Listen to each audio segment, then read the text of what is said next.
Je donne la parole à Marie-Noëlle Lienemann, qui l'avait prise presque par anticipation.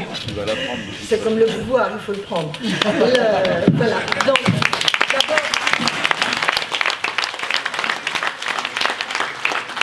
chers amis, chers camarades, comme beaucoup d'entre vous, je suis très heureuse d'être là, d'accueillir toutes les forces de gauche et bien sûr Jean-Luc Mélenchon qui a été le candidat qui a recueilli le plus de voix dans l'ensemble de la gauche et qui de fait joue un rôle aujourd'hui tout à fait important. Je suis aussi très heureuse d'accueillir tous mes camarades de Bouches-du-Rhône du Parti Socialiste, puisque au-delà de Nora, de nos camarades d'Union et Espoir, nous avons, je les remercie de leur présence, les responsables des différents courants, des différentes autorités élues dans ce département. Je pense bien sûr à Fred qui est avec nous aussi au Bureau national, Frédéric Duvigroux, mais à tous les autres élus qui ne sont pas de nos courants et qui sont venus débattre ou en tout cas nous entendre, nous écouter. Je les remercie. Alors je vais aller maintenant droit au but sur cette question de, si c'est l'endroit où il faut le faire, je n'ai pas fait exprès en plus. Je vais sur cette question de la souveraineté parce qu'elle est cardinale de la crise dans laquelle nous vivons aujourd'hui. Nous sommes en train de vivre un changement de cycle. Mais le nouveau cycle qui s'ouvre est loin d'être écrit d'avance, d'une part, ou de s'annoncer sous les meilleurs auspices, d'autre part. Le cycle qui s'achève, c'est la béatitude devant la mondialisation libérale. L'illusion que cette mondialisation, cette globalisation allait faire progresser et les richesses et la prospérité et en même temps accroître la démocratie. Vous savez ce fameux théorème, quand on a de la libre circulation, alors il y a de la démocratie qui nécessairement, automatiquement, va venir au rendez-vous de cette libéralisation. Ben, on vit exactement l'inverse. Bon. Je ne vais pas être trop longue sur le bilan de la situation, mais je voudrais quand même dire que ce qui sans doute interroge le plus les gens et les amène à penser qu'il y a une crise de leur souveraineté, c'est-à-dire de la capacité à tenir entre leurs mains leur destin individuellement et collectivement, c'est quand même que les résultats économiques, sociaux, des conditions de vie des gens se sont détériorés, en tout cas pour une partie, et partout dans le monde, les inégalités se sont accrues. La captation des richesses par une minorité ne cesse de s'accroître. Et cette insupportabilité, cet échec des promesses, vous verrez, vous aurez quand même une amélioration, eh bien, elle percute les peuples en disant comment je reprends la main. Donc la question de la souveraineté est évidemment intimement liée à la question de l'échec économique et social de cette mondialisation. Et Coralie a tout dit sur le capitalisme financier transnational, la manière dont le libre-échange nous a dessaisis, et la volonté, ça n'est pas tombé du ciel. C'est qu'il y a eu des complices. Il y a eu des gens pour nous expliquer, il y a eu des complices, il y a eu des gens pour nous expliquer qu'il était normal que la question économique ne soit plus traitée par des gouvernements, par des assemblées, par des choix de citoyens, mais devait être inscrite dans des traités, des dogmes, qui étaient la bonne économie. Et de ce point de vue, il faut bien dire que l'Union européenne a été un accélérateur de cette idéologie du basculement, du dessaisissement démocratique de tous les choix économiques et sociaux. Alors, on pourra refaire l'histoire entre nous, entre ceux qui ont voté non à Maastricht, qui avaient déjà bien vu juste sur un certain nombre de points, et certains autres qui ont voté oui à Maastricht, mais qui ont bien vu que le passage entre des critères temporaires pour faire une monnaie était totalement d'une autre nature quant au traité d'Amsterdam. On nous dit maintenant, circulez, il n'y a rien à voir, 3% de déficit, la dette, le bidule et machin, ça c'est pour toujours, c'est les traités, c'est la base des bonnes décisions. Et alors à chaque étape, eh ben on nous dit qu'il faut faire l'Europe, les amis, parce que sinon c'est la guerre. Et donc on en accepte davantage.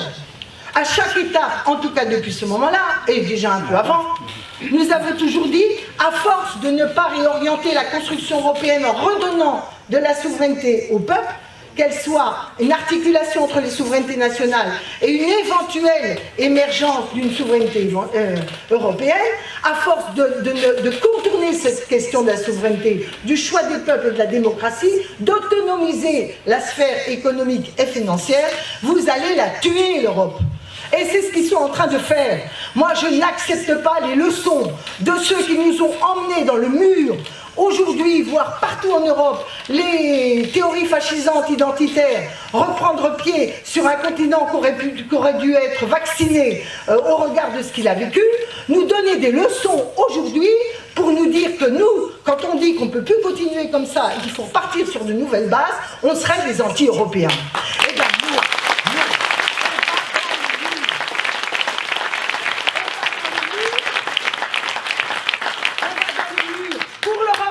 et on va dans le mur pour la France.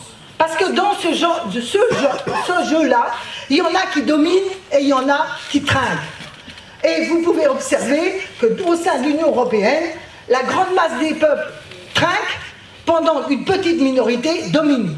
Les élites dans certains pays, les grandes entreprises internationales, et d'autre part, un pays plus qu'un autre, qu'on le veuille ou non, le déséquilibre économique, social, culturel qui s'est créé entre l'Allemagne et les autres pays de l'Union européenne est mortifère. Toute l'histoire de notre continent montre quand il y a des déséquilibres internes, ça se finit mal, quelle que soit l'histoire.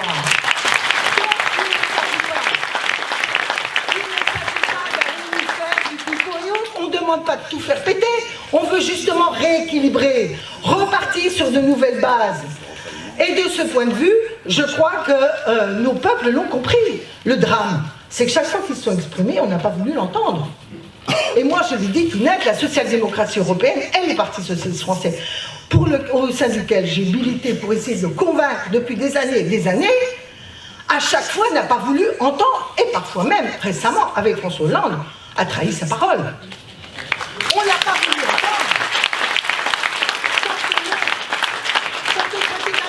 On avait dit qu'il y aurait des conditions à l'euro et qu'on gobe le traité d'Amsterdam, qui pour moi est certainement celui qui est au-delà de tout ce qu'on a dit, libre-échange, etc., était le moment clé où on pouvait leur dire « Ah ben non, cette fois-ci, il faut quand même que les règles sociales, les règles environnementales, une régulation politique sur les politiques macroéconomiques soient au rendez-vous. » Alors on peut ne pas être d'accord là-dessus, mais au moins on avait dit ça.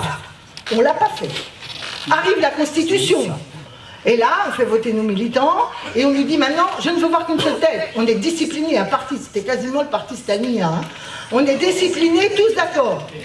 Et puis, quand le peuple de gauche, quand l'électorat socialiste vote non, au lieu de se dire, mince, il y a quand même un problème, il y a un désaccord, on n'est pas un parti pour un appareil en soi, on porte l'espoir d'un peuple, des gens, des idées, une histoire.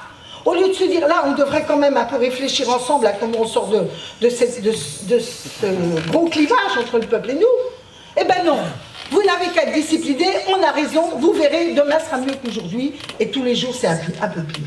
Et ensuite, on a le rendez-vous du traité constitutionnel, où non seulement on ne tient pas un discours de rebond politique pour l'Europe, mais où, en catimini, on s'arrange qu'il puisse passer au moment du traité de Lisbonne, puisque je vous rappelle qu'on a voté, pas nous, bien sûr, on a été un certain nombre de résistants assez nombreux, mais une large part du Parti socialiste a voté la ratification constitutionnelle qui permettait de valider cette constitution refusée par le peuple. Et puis quand même, on se rend compte aux élections qu'il y a un problème. Alors François Hollande, qui nous dit aujourd'hui, nous dit à ce moment-là, ah ben on va renégocier le TSCG, vous savez, le traité d'austérité. Excusez du peu, c'est pas sans conséquence, parce qu'il y a écrit la règle d'or ad vitam aeternam dans les traités. Le jour où ils vont se réveiller pour nous l'appliquer, croyez-moi, ça va être féroce. Donc à partir de ce moment-là, il nous dit renégociation. Il n'a même pas essayé, terminé, adjugé vendu, on a ratifié, enfin ils ont ratifié le traité de TSCG d'austérité. Et si vous croyez que c'est neutre par rapport aux problèmes qu'a la France aujourd'hui, pas du tout. Mais c'est pas seulement la France qui va mal. C'est que le fait que la France ne soit pas capable de tenir un projet politique, c'est-à-dire le projet républicain qui est la souveraineté des peuples sur leur destinée, qui n'accepte aucune loi venue ni de Dieu, ni des dogmes qui leur seraient imposés par les autres. Nous pensons que seul l'arbitrage du peuple est de nature à faire les choix. Et je n'accepterai jamais qu'un traité écrive la libre circulation des biens et des personnes, c'est l'alpha et l'oméga de ce qui est le projet de société que nous devons défendre pour notre pays et pour les autres Européens. Je n'accepterai jamais que le secret des affaires, la défense des intérêts du capital prime sur les droits des salariés, futistes et plus modestes.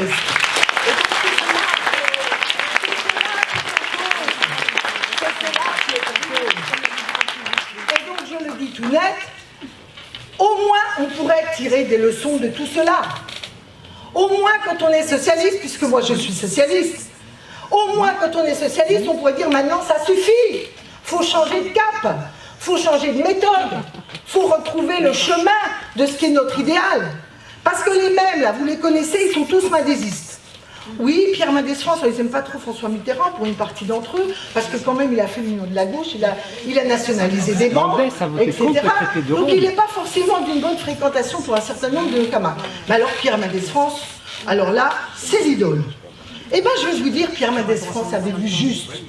Quand en janvier 57, il vote contre le traité de Rome avec une argumentation dont je vous conseille de lire toute l'argumentation.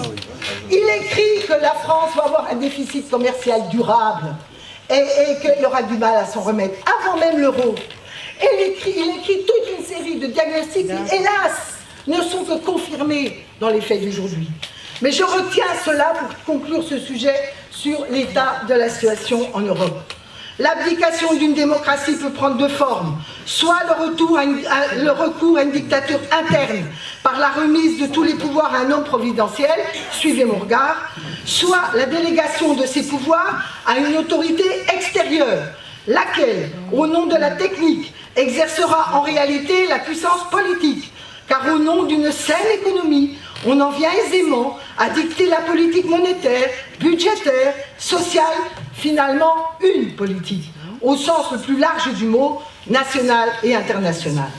Si la France est prête à opérer son redressement dans le cadre d'une coopération fraternelle avec les autres pays européens, elle n'admettra pas que les voies et moyens de son redressement lui soient imposés de l'extérieur, même sous le couvert de mécanismes automatiques.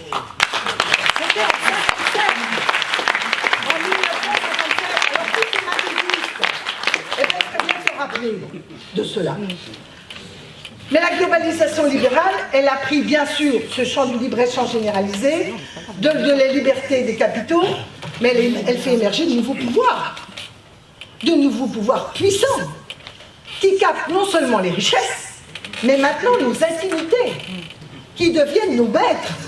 Ce sont les multinationales, ce sont les GAFA, qui elles-mêmes d'ailleurs s'en foutent du libre-échange, elles organisent en leur sein leurs règles.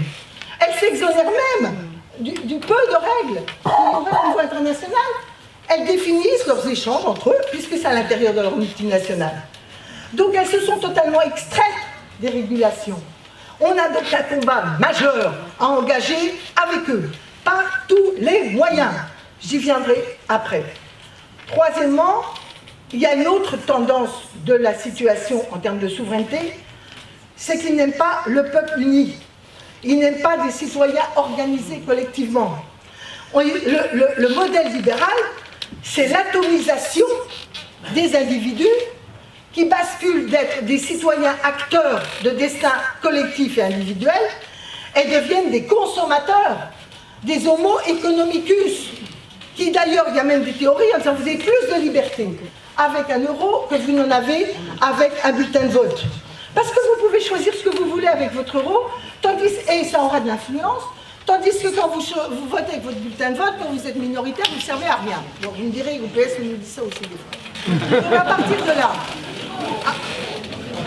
de là, ce basculement de l'idée du citoyen qui s'organise collectivement pour à la fois garantir son autonomie et son émancipation, et le basculement vers le citoyen consommateur atomisé, vous voyez bien qu'hélas, on le voit autour de nous. Et on met en concurrence les peuples, les citoyens atomisés, qui voient dans celui qui pourrait lui prendre le boulot, l'adversaire absolu. Et vous voyez bien comment les néofascistes prennent leur point d'appui sur ces évolutions qui sont anti-républicaines, tout contre toute notre histoire et toute notre identité. Notre peuple a des résistances profondes. Mais à force que les forces politiques qui sont censées incarner son intérêt, son projet, lui intoxiquent la tête en leur disant « c'était inéluctable et c'est irrémédiable », eh bien nous devons en disant « ça n'était pas inéluctable », on ne va pas ressasser sur le passé, mais il faut expliquer que ça n'était pas inéluctable, mais surtout, ça n'est pas irrémédiable. Et d'ailleurs, les courants nationalistes identitaires, c'est ce qu'ils sont en train de dire. Parce qu'aujourd'hui, l'alternative ne naît pas de courants progressistes, de courants de gauche, de couches populaires qui émergent pour faire avancer les progrès sociaux collectifs. C'est le repli nationaliste, le repli identitaire, les religions, bref, de nombreuses formes d'obscurantisme. Et c'est ça aujourd'hui qui est la réponse qui paraît dominante. Si dans ce pays des Lumières, si dans ce pays de la République, qui n'a jamais été un pays libéral au sens global, qui évidemment a accepté le marché, mais qui ne veut pas qu'il soit le maître, si dans ce pays de la République française, il n'y a pas une gauche qui porte cet héritage, qui actualise cette vision, qui redonne des raisons d'espérer dans l'émancipation, dans l'égalité et dans la fraternité, et dans la liberté individuelle, qui n'existe jamais quand on est le faible écrabouillé par le fort, et bien si dans ce pays ne n'est pas une gauche, un courant populaire, capable de montrer qu'il y a une autre voie que celle que tout le monde veut écrire, et Macron le premier, il y a les libéraux, on défend la démocratie, surtout on continue comme avant, et encore plus vite et encore plus fort, et de l'autre, il y aurait la résistance, il y aurait que les fachos, les nationalistes, etc. Vous avez compris, je crois qu'on partage. Je vais donner quelques pistes courtes. Premièrement, il faut assumer la démondialisation. Il faut l'assumer.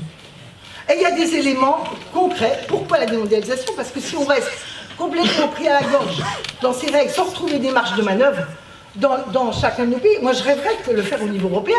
Mais je vous le dis tout net, arrêtez de nous raconter des âneries. J'ai été député européen dès 84. J'ai été vice-présidente du Parlement européen. J'ai tout fait pour espérer qu'en changeant les institutions, en donnant plus de pouvoir au Parlement européen, la réalité c'est que sur les fondamentaux, les traités inscrivent libre-échange, vous faites ce que vous voulez, et le pire c'est que la social-démocratie a abdiqué. En tout cas, la démondialisation, je donne des exemples clairs. Va-t-on être capable de refuser la ratification du CETA? Va-t-on être capable de refuser les ratifications des accords qui se préparent, Japon, machin, Mercosur, etc. Oui, c'est signé. Voilà. Non, mais je sais que c'est signé, mais on peut voter contre la ratification au Parlement français. Ça ne règle pas tout, je sais. Mais pas GEFTA. Ah oui, pas le GEFTA. Bon. En tout cas, politiquement, il faut déjà voter le CETA parce qu'il faut mettre des coups d'arrêt, à la fois techniques et politiques. Deuxièmement, il faut attaquer les GAFA de front. Et il faut les attaquer sur toute une série de choses, je vous passe la taxation, etc. Et pas attendre que les Européens se mettent tous d'accord. Hein, parce que ça, on va attendre longtemps comme la taxe sur les transactions financières. Exact. Et il y a des moyens techniques, on a travaillé au Parlement là-dessus.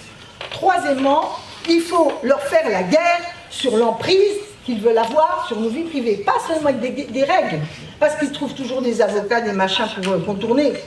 Il faut promouvoir des logiciels libres, il faut promouvoir une souveraineté numérique.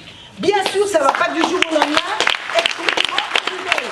Mais à terme, parce qu'il faut penser dans le long terme, à terme, il faut les assécher dans leur capacité à accroître leur pouvoir. Ça, c'est tout le volet démondialisation. Par ailleurs, il y a des choses aussi pour qu'on recapte en France nos capacités industrielles et nos capacités de développement local. Il ne s'agit pas de se fermer à tout, il s'agit de ne pas être les gogos de la mondialisation. Deuxième grand sujet, on a parlé de l'Union européenne, on aura bien l'occasion d'en reparler, puisque les élections européennes, ça va être un rendez-vous important de l'histoire. Et je le répète, je n'accepte pas des leçons des gens qui nous ont amenés dans le mur comme c'est aujourd'hui. Troisièmement, on a la question du capital et du travail. Moi, je crois que nous devons reprendre des campagnes massives pour l'importance d'avoir du capital public dans ce pays. voire même du capital coopératif qui, tout en n'étant pas forcément d'intérêt public, a quand même l'avantage d'être lié au développement de celles et ceux qui travaillent pour et des territoires sur lesquels ils se développent. Et ce capital public, je pense que Emmanuel parlera de l'importance des biens communs et des services publics, mais il est aussi utile pour des secteurs industriels clés, bien sûr pour les services publics, mais si vous ne voulez pas que les gens délocalisent, parce qu'ils veulent faire un pouillème de profit supplémentaire dans un secteur industriel, si vous voulez relancer des filières industrielles, pas du tout productivistes, mais tournées vers les nouvelles technologies et surtout tournées vers la transition énergétique, pour répondre aux besoins humains, il faut que vous ayez du capital public ou collectif qui porte l'intérêt général et l'intérêt collectif. Or, on a donc à se mobiliser avec force pour la renationalisation de certains secteurs et d'abord contre la privatisation de ce que Macron est en train de nous préparer. Je rappelle que sur ce point, il y a toujours eu une majorité de Français favorables au capital public, aux renationalisations. Donc c'est une question centrale parce que c'est celle qui redonne des outils publics et dans le champ de l'économie. Il ne s'agit pas simplement de réguler, il faut qu'on ait des acteurs mixtes pour qu'un intérêt général surgisse. Alors moi j'ai une obsession, et c'est là-dessus que je vais terminer. J'ai une obsession, c'est que je crois beaucoup à l'action publique. Je crois beaucoup à l'État et à la puissance publique. Mais quand l'État est capté par des technocrates, quand l'État devient lui-même, avec les élites de la haute fonction publique, complice de l'idéologie de démantèlement industriel et de l'idéologie libérale, la seule contrepoids, c'est le poids des salariés dans l'entreprise, c'est un statut qui permet aux usagers, aux collectivités locales, comme diraient les anglo-saxons, aux parties prenantes, d'être acteurs des décisions. Le service public français est parfois affaibli parce qu'une partie des décisions qui sont prises ne correspondent pas à l'attente des citoyens et qu'il n'y a même pas d'explicitation collective et publique des arbitrages qui sont nécessaires. Il faut redonner à la citoyenneté, à l'implication individuelle, collective, et je crois au corps intermédiaire, parce que c'est bien beau d'aller taper j'aime, j'aime pas, tous pourris, ils me font chier, moi je pense que, etc. La réalité c'est qu'il faut construire ensemble des réponses, pas juste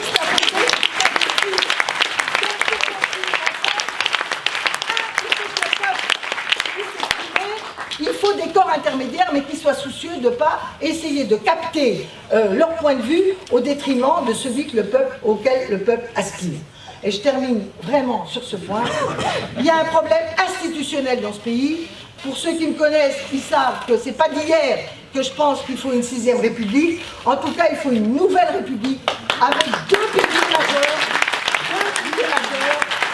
Renforcer le rôle du Parlement et des arbitrages des corps et de l'intervention des corps intermédiaires, mais renforcement des capacités référendaires, parce que si on n'a pas cette espèce de tension entre les institutions, leur logique qui parfois s'enquiste, et l'irruption du peuple qui par moments exprime une attente, un refus, un rejet, moi je pense que nos amis du MRC avaient une très bonne proposition pendant la campagne présidentielle.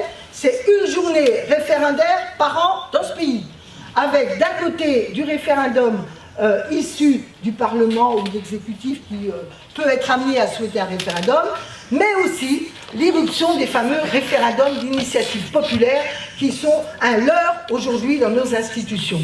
Sans ces deux tensions-là, nous n'arriverons pas dans notre pays à redonner confiance au peuple. J'ai été très sensible à la formule d'un de nos intervenants togolais hier qui disait « Aujourd'hui, la légitimité n'a pas les instruments pour peser sur les événements et ceux qui ont les instruments pour peser n'ont aucune légitimité. » Chers camarades, chers amis, ça peut changer.